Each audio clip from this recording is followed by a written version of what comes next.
আজকে আমরা শিখব জোড় ও বিজোড় সংখ্যা। কেমন আছো দর্শক বন্ধুরা? আশা করি সবাই খুব ভালো আছো, সুস্থ আছো। বন্ধুরা, আজকে আমি আমাদের নতুন ভিডিওতে নিয়ে এসেছি একটা নতুন মজার জিনিস। এবারে আমরা জানবো যে জোড় ও বিজোড় সংখ্যাটা আসলে কি। জোড় ও বিজোড় সংখ্যা কি?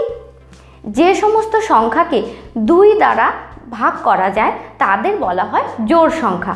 আর যে সমস্ত সংখ্যা 2 দ্বারা ভাগ করা যায় না, অর্থাৎ 2 দ্বারা বিভাজ্য নয়, তারা হচ্ছে বিজোড় সংখ্যা। 2 দ্বারা বিভাজ্য সংখ্যা হচ্ছে জোড়, এবং যে সমস্ত সংখ্যা 2 দ্বারা বিভাজ্য নয় তারা হচ্ছে বিজোড় সংখ্যা। এখানে আমি একটা উদাহরণ লিখেছি। বন্ধুরা, সবার প্রথমে আমরা এই সংখ্যাটি দেখব সেটা জোড় সংখ্যা কিনা। এবার জোড় সংখ্যা কিনা সেটা যাচাই করার জন্য আমাদেরকে এই সংখ্যাটাকে 2 দিয়ে ভাগ করতে হবে, তাহলেই বোঝা যাবে এই 244 জোড় না বিজোড়। শুরু করছি। 2 4। এবার একে আমরা ভাগ করব 2 দ্বারা।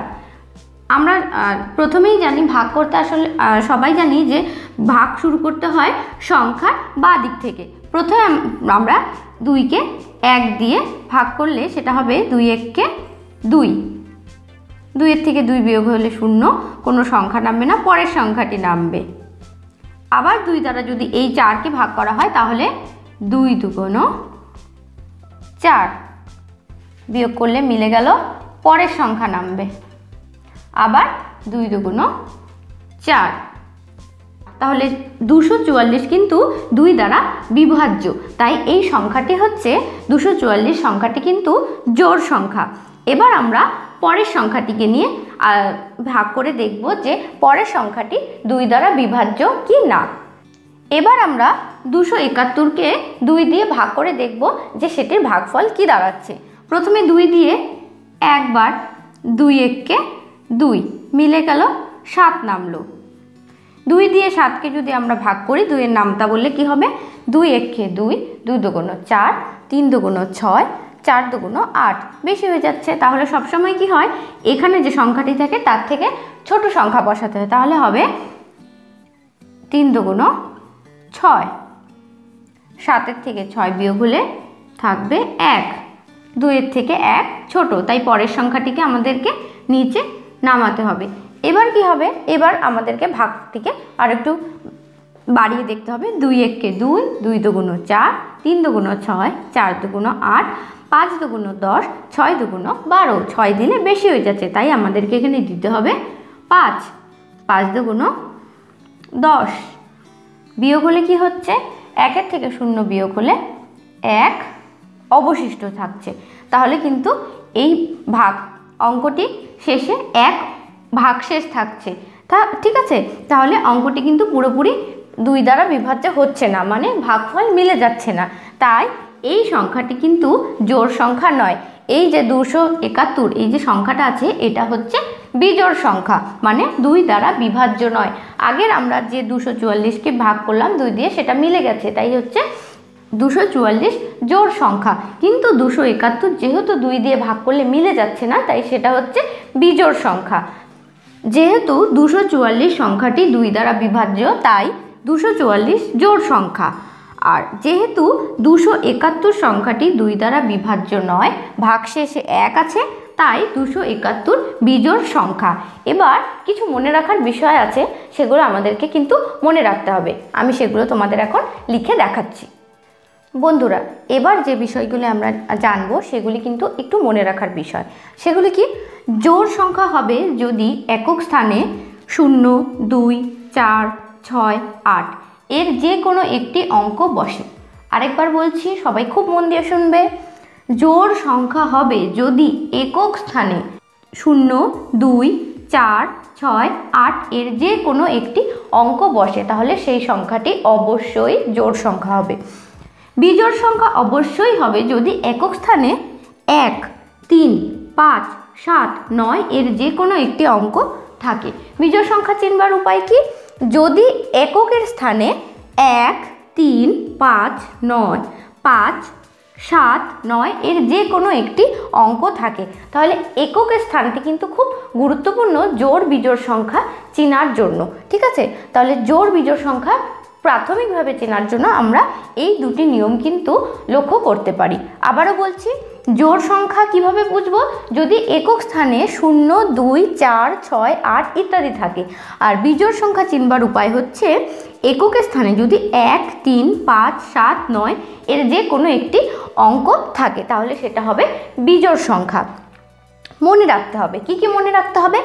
এক জোড়া মানে কিন্তু দুটি, এইটা কিন্তু এই জিনিসটি কিন্তু সবাইকে একটু মনে রাখতে হবে যে এক জোড়া মানে কিন্তু দুটি, এক জোড়া মানে এক না, এক জোড়া, জোড়া বললে দুটি। আমি তোমাদেরকে কিছু প্রাথমিক উদাহরণ এখনই বলবো যেগুলি তোমাদের জোড় এবং বিজোড় বুঝতে আরও একটু সাহায্য করবে।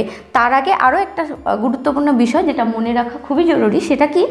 জোড় সংখ্যা যোগ 1 মানে জোড় সংখ্যার সাথে যদি 1 যোগ করা হয় তাহলে কিন্তু তার ফলাফলটা দাঁড়াবে বিজোড় সংখ্যা। আবার বিজোড় সংখ্যা যোগ 1 সমান মানে জোড় সংখ্যা, বিজোড় সংখ্যার সাথে যদি 1 যোগ করা হয় তাহলে সেটা জোড় সংখ্যা হবে। আমি তোমাদেরকে খুব সহজভাবে দেখাচ্ছি। যেমন জোড় সংখ্যা 4 অবশ্যই একটি জোড় সংখ্যা, 4-এর সাথে যদি 1 যোগ করা হয় কত দাঁড়াবে? 4 আর 1 হচ্ছে 5, 5 কিন্তু বিজোড় সংখ্যা। বিজোড় সংখ্যা যোগ 1, বিজোড় সংখ্যার সাথে যদি 1 যোগ করা হয়, যেমন 3, 3-এর সাথে যদি 1 যোগ করা হয় কত দাঁড়াবে? 4, তার মানে বিজোড় সংখ্যার সাথে 1 যোগ করলে সেটা হয়ে যাবে জোড় সংখ্যা। জোড়ের সঙ্গে 1 যোগ করলে সেটা বিজোড় হয়ে যাবে এবং বিজোড় সংখ্যার সাথে যখন 1 যোগ করা হবে সেটা কিন্তু জোড় সংখ্যা হয়ে যাবে। বন্ধুরা, এবার একটু মজা করে অঙ্ক শেখার জন্য আমি এখানে কিছু উদাহরণ লিখেছি যেগুলি তোমাদের জোড় বিজোড় সংখ্যা মনে রাখার ক্ষেত্রে খুব কাজে লাগবে। যেমন জোড় সংখ্যার উদাহরণ হচ্ছে আমাদের এক জোড়া চোখ, এক জোড়া কান আছে। তার মানে কি? এক জোড়া, দুটো চোখ, দুটি কান আছে। আমাদের এক জোড়া জুতো ও এক জোড়া মোজা আছে। দুটো জুতো, দুটো মোজা মানে এক জোড়া জুতো, এক জোড়া মোজা। সাইকেলের এক জোড়া চাকা আছে, এক জোড়া চাকা আছে, তার মানে সাইকেল তোমরা সবাই জানো এক জোড়া চাকা আছে, দুটি চাকা আছে। এবার বিজোড় সংখ্যার উদাহরণ, আমাদের একটি নাক আছে, একটি নাক, এক মানে বিজোড় সংখ্যা। গোলাপ ফুলের পাতায় বিজোড় সংখ্যক পত্রফলক থাকে। গোলাপ ফুলের একটি বোটাতে কিন্তু বিজোড় সংখ্যক পত্রফলক থাকে। তোমরা একটু খেয়াল করলে দেখতে পারবে যে গোলাপ ফুলের যে পত্রফলকের সংখ্যা সেটা কিন্তু বিজোড় সংখ্যা। হাতের আঙুল সংখ্যাও কিন্তু বিজোড় হয়, হাতের আঙুল সংখ্যাও কিন্তু বিজোড় হয়। গুণে দেখলেই বোঝা যাবে যে খুব সাধারণত আমাদের হাতে 5টি আঙুল থাকে, তাহলে 5 কিন্তু বিজোড় সংখ্যার উদাহরণ। তাহলে বন্ধুরা, আশা করি এই উদাহরণগুলি তোমাদের মনে থাকবে। আর এবারে আমরা শিখব কিছু ছোট ছোট অনুশীলনী, যাতে আমাদের জোড় বিজোড় সংখ্যা আরও একটু সহজ হয়ে যায় বোঝার জন্য। এবার আমরা চলে এসেছি অনুশীলনীতে। অনুশীলনীর শুরুতে আমি লিখেছি 3টি 2 অঙ্কের জোড় সংখ্যা লেখো। 3টি 2 অঙ্কের জোড় সংখ্যা। জোড় সংখ্যা কত থেকে শুরু হয়? আমরা কিন্তু এর আগে জোড়, বিজোড়, একক, দশক, শতক এই সমস্ত শিখেছি। এবার আমরা এক অঙ্কের সংখ্যা, 2 অঙ্কের সংখ্যা এই সমস্ত তো আমরা জানি। এবার 2 অঙ্কের সংখ্যা শুরু হয় কত থেকে? 1, 0, 10 থেকে। 10 থেকে 9, 9, 99 পর্যন্ত কিন্তু 2 অঙ্কের সংখ্যা। এবার এই 2 অঙ্কের সংখ্যার মধ্যে আমাদেরকে যে 3টি 2 অঙ্কের জোড় সংখ্যা লিখতে হবে। সবার প্রথম আমি জোড় সংখ্যা কি করে চিনতে হয় প্রথমেই বললাম যে যার এককের অঙ্ক 0, 2, 4, 6, 8 ইত্যাদি থাকে তারা হচ্ছে জোড় সংখ্যা। তাহলে শুরুতেই আমরা লিখতে পারি 1, 0, 10 2 অঙ্কের জোড় সংখ্যা।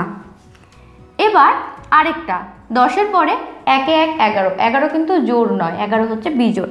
11-র পরে চলে যাচ্ছে 12 জোড় সংখ্যা। 12-র পরে 13 কিন্তু বিজোড়।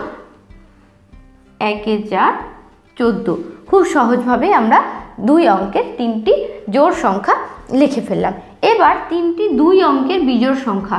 ঠিক একইভাবে 3টি 2 অঙ্কের বিজোড় সংখ্যা আমরা এখানে কত লিখেছিলাম? 10। 10 যদি জোড় হয় তাহলে 10-এর পরে 1, 1 যে 11 মানে যার এককের অঙ্ক 1, 3, 5, 7, 9 ইত্যাদি থাকে তারা কিন্তু বিজোড় সংখ্যা। এককের সংখ্যা আছে এখানে 1 বিজোড় সংখ্যা। 11-র পরে 12 জোড় 1, 3, 13 কিন্তু বিজোড়। 13-র পরে 14 যদি জোড় হয় 1 এ 5 15। তিনটি 2 অঙ্কের বিজোড় সংখ্যা হলো 11, 13, 15 আর তিনটি 2 অঙ্কের জোড় সংখ্যা হলো 10, 12, 14। বন্ধুরা এখানে যে জোড় বিজোড় বা বিজোড়ের থেকে বিজোড় বিয়োগ করলে কি হয়, জোড়ের সাথে জোড় গুণ করে কি হয়, বিজোড় এবং বিজোড় যোগ করে কি হয়, জোড়ের থেকে বিজোড় ভাগ করলে সেটা কি হয়, কিছু কিছু ছোট ছোট সংখ্যার মাধ্যমে আমি তোমাদের সেগুলো দেখাবো। জোড় বিজোড়, জোড় সংখ্যার সাথে বিজোড় সংখ্যা, জোড় সংখ্যা যেরকম আমি লিখলাম 10 যোগ বিজোড় সংখ্যা, বিজোড় কত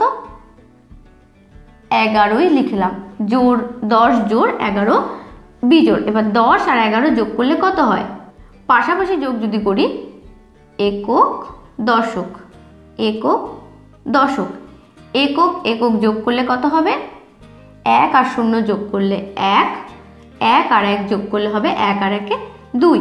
তাহলে জোড় আর জোড় এই দুটো, এই জোড় আর বিজোড় এই দুটো সংখ্যা যোগ করে দাঁড়াচ্ছে 2 এ 1 21। বিজোড় বিয়োগ বিজোড়, বিজোড়ের থেকে বিজোড় যেরকম 1 এ 5 15, 1 এ 5 15 বিয়োগ বিজোড় সংখ্যা। একটা বিজোড় সংখ্যার উদাহরণ কত হতে পারে, 11 বিয়োগ করতে হবে একক দশক, একক দশক। 5 এককের অঙ্ক এখানে আছে, 1 এককের অঙ্ক, 5-এর থেকে 1 বিয়োগ হলে কত হবে, 5-এর থেকে 1 বিয়োগ হলে হবে 4 আর 1-এর থেকে 1 বিয়োগ হলে হবে 0। তাই 0 বাঁদিকে 0 না লিখলেও চলে, তাই আমি 0টা লিখলাম না, বোঝার ক্ষেত্রে লিখতেও পারি। তোমরা যত বুঝতে পারো তাহলে 1-এর থেকে 1 বিয়োগ হলে হবে 0, বাঁদিকে 0-এর কিন্তু কোনো মূল্য থাকে না। তাহলে 15-এর থেকে 11 বিয়োগ হলে হবে 4। এটা হচ্ছে বিজোড় সংখ্যা আর এটাও হচ্ছে বিজোড় সংখ্যা। বিজোড়ের থেকে বিজোড় বিয়োগ করলে কিন্তু যে বিয়োগফলটা পেলাম সেটা কিন্তু জোড় সংখ্যা হলো।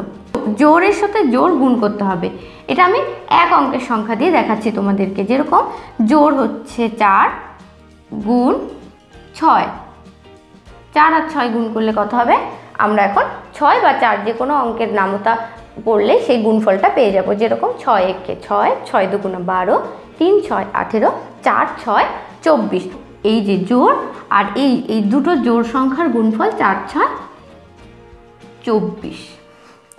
বিজোড় যোগ বিজোড়, বিজোড়ের সাথে বিজোড় যোগ করলে কি হবে, বিজোড় সংখ্যা 21 যোগ 23, বিজোড়ের সাথে বিজোড়ের যোগফল। একক আর একক যোগ করব, 3 আর 1 4, 2 আর 2 যোগ করলে 2 2 4। তাহলে এই বিজোড় আর এই বিজোড় সংখ্যা দুটি যোগ করলে এর যোগফল 4 এ 4 44। 44ও কিন্তু জোড় সংখ্যা, দুটি বিজোড় সংখ্যার যোগফলও কিন্তু জোড় সংখ্যায় বেরোলো। জোড় সংখ্যার সাথে বিজোড় সংখ্যাকে এবার ভাগ করতে হবে, 12 ভাগ 25। এবার যদি আমি 12 দিয়ে ভাগ করব তাহলে 12 12 দুগুণ 24, 5-এর থেকে 4 বিয়োগ হলে 1। জোড় বিজোড়ের ভাগফল গিয়ে কিন্তু দাঁড়াচ্ছে এই, তাহলে জোড় এবং বিজোড় সংখ্যাকে ভাগ করা যাচ্ছে না, এখানে ভাগশেষ থাকছে। ঠিক আছে, তাহলে বন্ধুরা এই উদাহরণগুলির মাধ্যমে জোড় বিজোড় সংখ্যা বুঝতে হয়তো তোমাদের একটু হলেও সুবিধা হয়েছে। তাহলে বন্ধুরা পরের ভিডিওতে আবার দেখা হবে নতুন কোনো ভিডিওর সাথে, নতুন কোনো বিষয়ের সাথে। সে পর্যন্ত সবাই ভালো থাকবে, সুস্থ থাকবে। টাটা।